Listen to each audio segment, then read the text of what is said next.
So there is the dump cake. If you'd like to see how to make a delicious mixed fruit dump cake, stay tuned.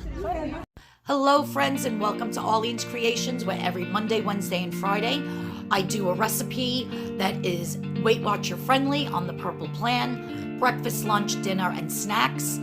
Also, I do tips and tricks in the kitchen, and if you subscribe, hit that notification bell, like my video, and comment, you are entered in my monthly giveaway drawing. Hello friends, and welcome back to my channel. This is Arlene.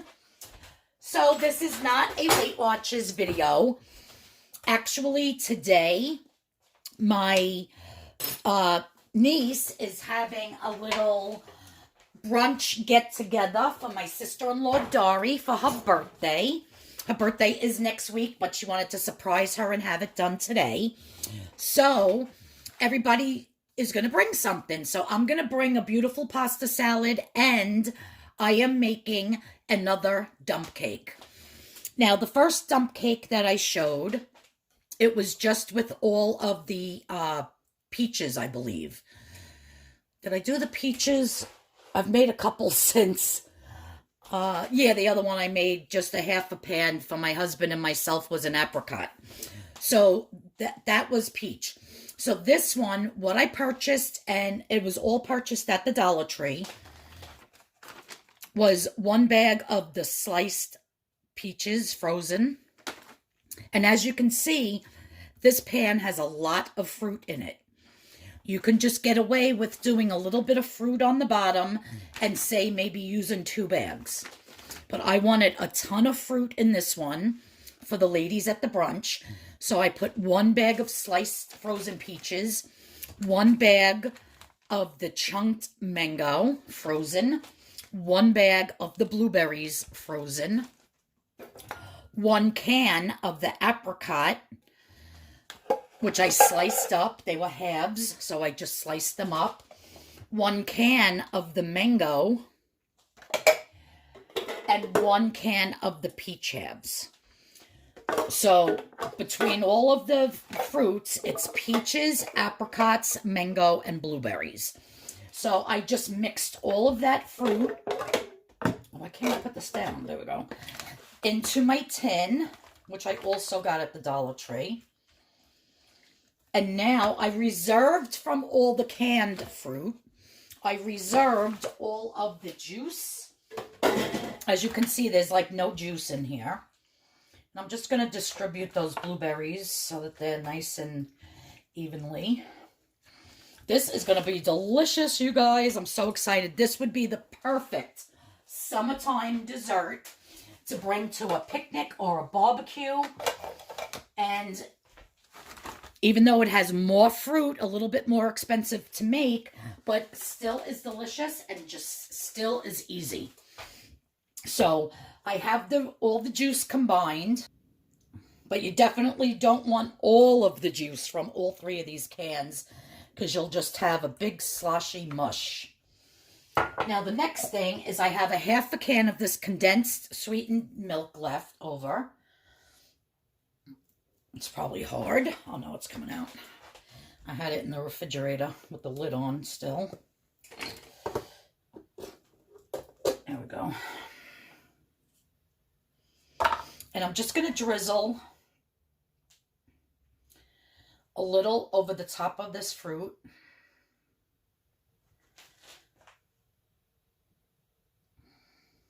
I just think it adds such a nice, beautiful, sweet flavor to this. And for those of you that watch my channel and we're trying to do the Weight Watchers and lose weight, this is definitely like a once in a month time thing to, you know, indulge yourself with. You don't want to be eating this every single week, trust me. Between that syrup from the fruit and that sweetened condensed milk and everything else, it is a lot of points.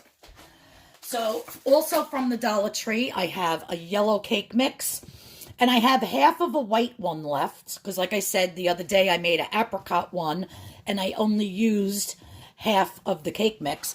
So what I'm going to do And you're going to say, why don't I just use the whole yellow mix? Well, I don't want to. I want to add some of the white. I really like the way the white tastes, but they didn't have any of the white at the Dollar Tree. So I'm going to use half of the white, and I'm going to mix it with half of the yellow, and then I'm going to put it on top. So let me just get this mixed, and I'll be back. All right, I think this is a little bit more than half of the white, but I'm just going to start to dump some of this mixture on top.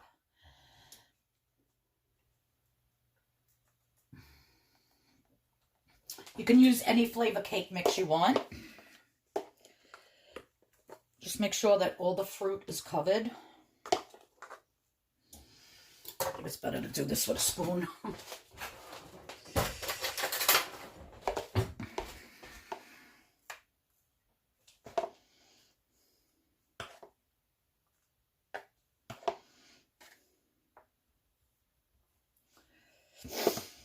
Yeah, they really enjoyed this at the,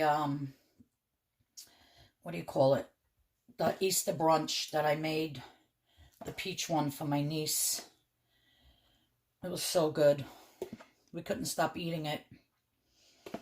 But I only used 2 cans of peaches, and the fruit pot was very, very little. So that's why I added a lot more fruit to this. I want to see how it comes out.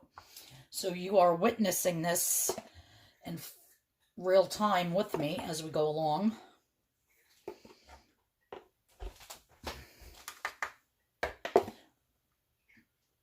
All right, I think that's about good.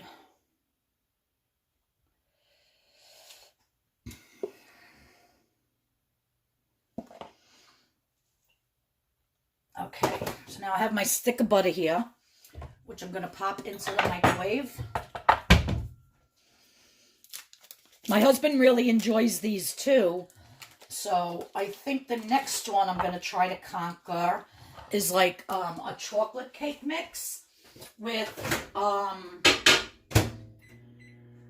what do you call it? Like marshmallows and graham crackers and chocolate, you know, Hershey bars, like make a s'mores type one and see how that comes out. Okay, so the next step, on top of this, I am going to put more sweetened condensed milk. This just gets so nice and crispy when it bakes in the oven. It like almost caramelizes and tastes like a caramel on top. I can't explain it, but it is delish. Now the trick to this, which I might have mentioned in the other video, is to get all of this, what do you call it, powdered cake mix covered so that it somehow bakes. Because if you don't get every single spot when it's done and you take it out, it still has some powdery spots, which it was fine. That's going to happen, so don't worry about it. I'm going to mix up this melted butter and pour it on top. And that's just going to mix very nicely with the juices. And see, if you try to move it around, that's all it does, is it picks up the powder on your spoon and it defeats the purpose. So just try to get all those spots covered. At the end, I'm going to just shake this a little bit.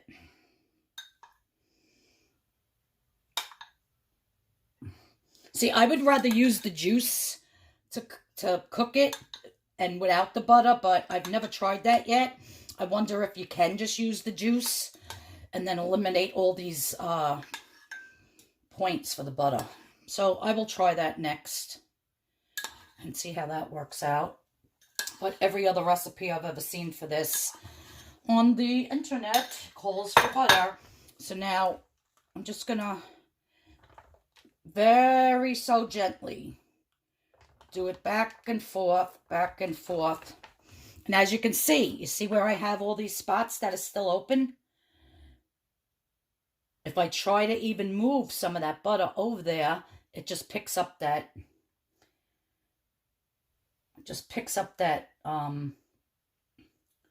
that powder. But you could try to mix it in if you want. I don't know why you just can't mix the powder with the butter and then pour it on top. I guess it can't be called a dump cake then. I have no idea. A little more juice.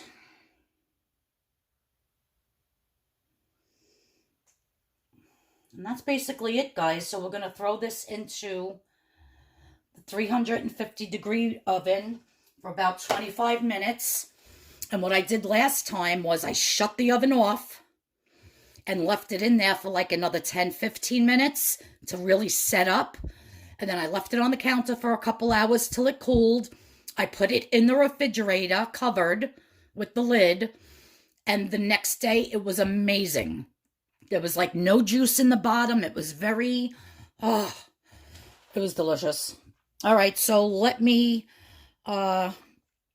get this in the oven, and then I'll show you how it turns out. Okay, guys, I'm super excited about this dump cake.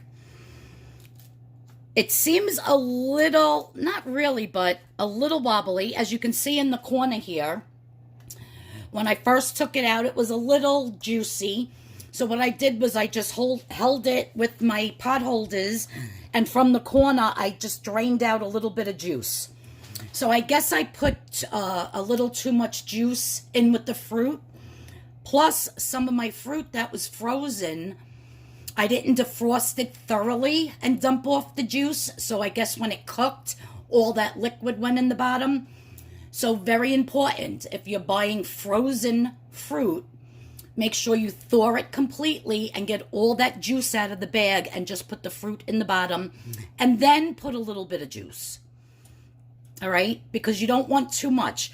So I'm going to leave this out on my counter for it to cool. So I did cook it at 350 for 25 minutes. And then it was still, see, you want to see in the middle all this nice golden brown. It was still white in the middle and just getting browned around the edges.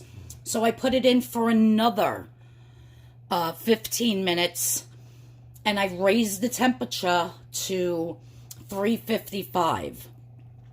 And then after that 15 minutes was over, I just shut it off and left it in my oven for about another 15 minutes. So altogether about 45-50 minutes, cooking it at 350, then 355, then shutting off the oven and leaving it in there for a while. So that'll all be in the description box below. But, so this is going to be for my sister-in-law's brunch tomorrow. And when we're cutting into it and serving it, I will take a picture of that and how good it looks on the plate. So here's a little trick for today. If you need powdered sugar for something and you don't have any, just put some regular sugar in your blender and blend it up for quite a while, maybe about 4 minutes, and you'll have powdered sugar.